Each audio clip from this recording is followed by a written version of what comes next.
തൃശ്ശൂർ റൗണ്ടിലേക്ക് കടന്നതോടെ ബസ്സിലെ തിരക്കൊക്കെ ഏതാണ്ട് ഒഴിഞ്ഞു.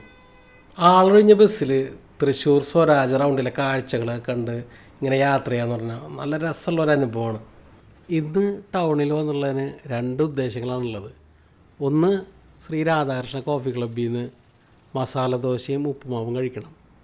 രണ്ട്, കുറച്ച് ആയുർവേദ മരുന്നുകൾ വാങ്ങണം. അങ്ങനെ ഞങ്ങൾ മുനിസിപ്പൽ ബസ് സ്റ്റാൻഡിൽ ഇറങ്ങി.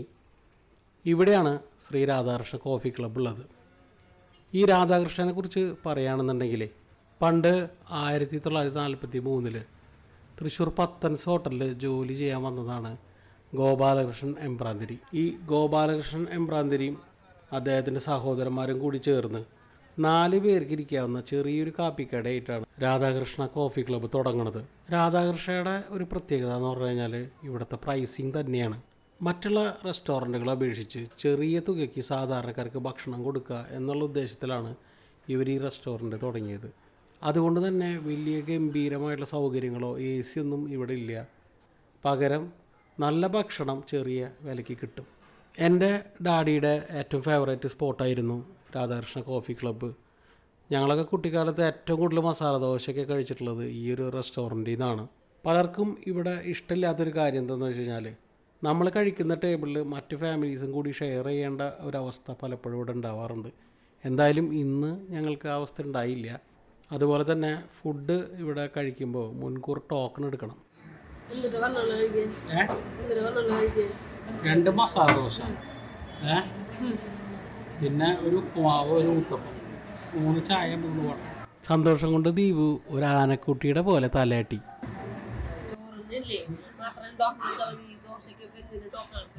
ചോറിന് ടോക്കൺ എടുക്കണപ്പോൾ സംഭവം എന്ന് വെച്ചാൽ ഇത് പണ്ടത്തെ സിസ്റ്റമാണ്.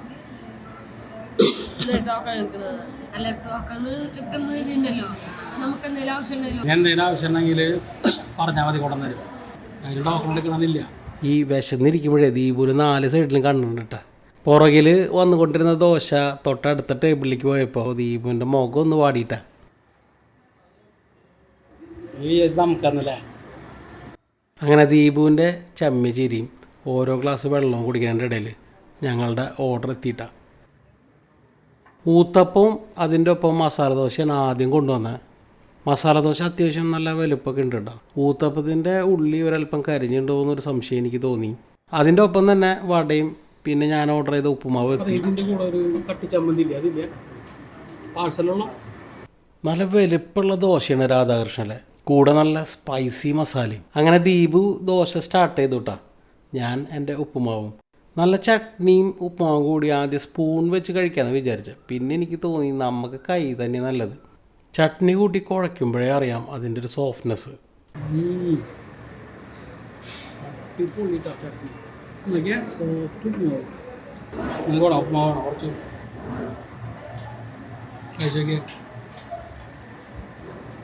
അമ്മയ്ക്കാണോ കുറച്ച്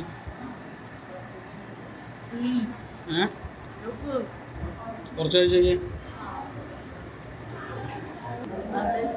ഇവിടുത്തെ ചട്നി പോലെ തന്നെ സാമ്പാറും നല്ല കിട്ടിലും ടേസ്റ്റ് ആയിരുന്നു കേട്ടോ.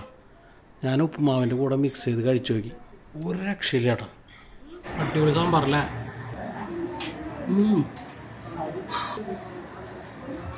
അടിപൊളി ക്രിസ്പി വട. പക്ഷെ ശകലം ഉപ്പുറവുണ്ടാവുന്നുണ്ട്. ഉപ്പുറവില്ലേ അമ്മ? ഈ ചട്നിയിലാണ് നമുക്ക് കഴിയുമ്പോൾ അടിപൊളിയാണ്.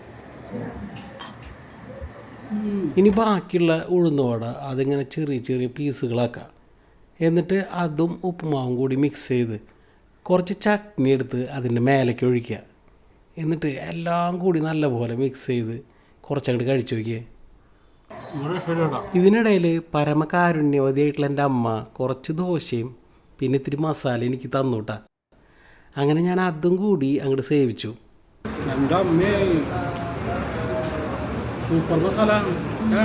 ദീപു മസാല മാത്രമായിട്ട് കഴിച്ചുകൊണ്ടിരിക്കട്ടാ. ദോശയൊക്കെ ഓൾറെഡി ഫിനിഷ് ചെയ്തിട്ടുണ്ട്. അത് കഴിഞ്ഞ ഉടനെ തന്നെ ഞാൻ ദീപുവിന് പകുതി ഊത്തപ്പം കൊടുത്തു. നാളെ മുതൽ ഞങ്ങൾ ഡയറ്റ് തുടങ്ങുകയാണ്. അതുകൊണ്ട് തന്നെ ഇന്ന് ലാവിഷായിട്ട് തട്ടി. നല്ല ചൂട് ചായ ആറ്റി കുടിക്കുന്നതിൻ്റെ ഇടയിലാണ് ദീപു പറഞ്ഞത് കുറച്ച് ചായ അവൾക്ക് വേണമെന്ന്. അങ്ങനെ പകുതി ചായ അവൾക്ക് ഷെയർ ചെയ്തതിന് ശേഷം ഞങ്ങൾ ഫുഡ് അടിയൊക്കെ കഴിഞ്ഞ് പുറത്തേക്ക് ഇറങ്ങി. അവിടെ നിന്ന് ഞങ്ങൾ നേരെ പോയത് ശക്തൻ മാർക്കറ്റിലേക്കാണ്. ദീപു ഫുഡ് അടിയൊക്കെ കഴിഞ്ഞ് ഏതാണ്ട് ഒരു ഉന്മാദ അവസ്ഥയിലായിരുന്നു. ഈ ശക്തം മാർക്കറ്റിലേക്ക് എന്തിനാണ് വന്നതെന്ന് ചോദിച്ചു കഴിഞ്ഞാൽ, ഞാൻ വീഡിയോയുടെ തുടക്കത്തിൽ പറഞ്ഞിരുന്നു കുറച്ച് ആയുർവേദ മരുന്നുകൾ വാങ്ങാനുണ്ടെന്ന്. ശാന്തിഗിരിയുടെ ആയുർവേദ ട്രീറ്റ്മെൻറ്റിലാണ് ഞാനിപ്പോൾ ഉള്ളത്. അപ്പോൾ മരുന്നുകളൊക്കെ ഞങ്ങൾ വാങ്ങാറ് ഈ ശക്തം മാർക്കറ്റിലുള്ള ശാന്തിഗിരിയുടെ വൈദ്യശാലയിൽ നിന്നാണ്. ഡോക്ടർ അഖിലേശൻ എന്നാണ് ഞാൻ കാണിച്ചിട്ടുള്ള ഡോക്ടറുടെ പേര്. നല്ലൊരു ഡോക്ടറാണ്. പിന്നെ ഈ ചേട്ടനെ കുറിച്ച് പറയുകയാണെങ്കിൽ പുള്ളിയുടെ ഷോപ്പിൽ എല്ലാ മരുന്നുകളും ഉണ്ടാവും. മാത്രമല്ല നല്ല പെരുമാറ്റവും നല്ല സർവീസൊക്കെയാണ്. അങ്ങനെ ഞങ്ങൾ മരുന്നൊക്കെ വാങ്ങി നേരെ ശക്തൻ ബസ് സ്റ്റാൻഡിലെത്തി. ശക്തൻ സ്റ്റാൻഡിലെത്തുമ്പോൾ എനിക്ക് എപ്പോഴും ഓർമ്മ വരുന്നത് എൻ്റെ കോളേജ് കാലഘട്ടമാണ്. അന്ന് ഞങ്ങളെല്ലാവരും ശക്തൻ സ്റ്റാൻഡിലേക്ക് ഒരുമിച്ച് എത്തുകയും പിന്നെ ഇവിടെ നിന്ന് പല വഴിക്കായിട്ട് പിരിഞ്ഞു പോകണതൊക്കെ ഞാൻ ഓർക്കുകയാണ്. ചിലപ്പോൾ ദാഹിച്ച് വലഞ്ഞായിരിക്കും വരിക. അപ്പോൾ ഞങ്ങൾ ഈ കടയിൽ നിന്ന് സോഡയോ സർബത്തൊക്കെ കുടിക്കും. അങ്ങനെ ഞങ്ങൾ തൃപ്രയാർ ഭാഗത്തേക്കുള്ള ബസ്സിൽ കയറി. വലിയ തിരക്കില്ലാത്ത ആളൊഴിഞ്ഞ ബസ്സിൽ വിൻഡോ സീറ്റിലിരുന്ന് കാറ്റൊക്കെ കൊണ്ട് സുഖമായിട്ട് വീട്ടിലേക്ക് മടങ്ങിയിട്ടാണ്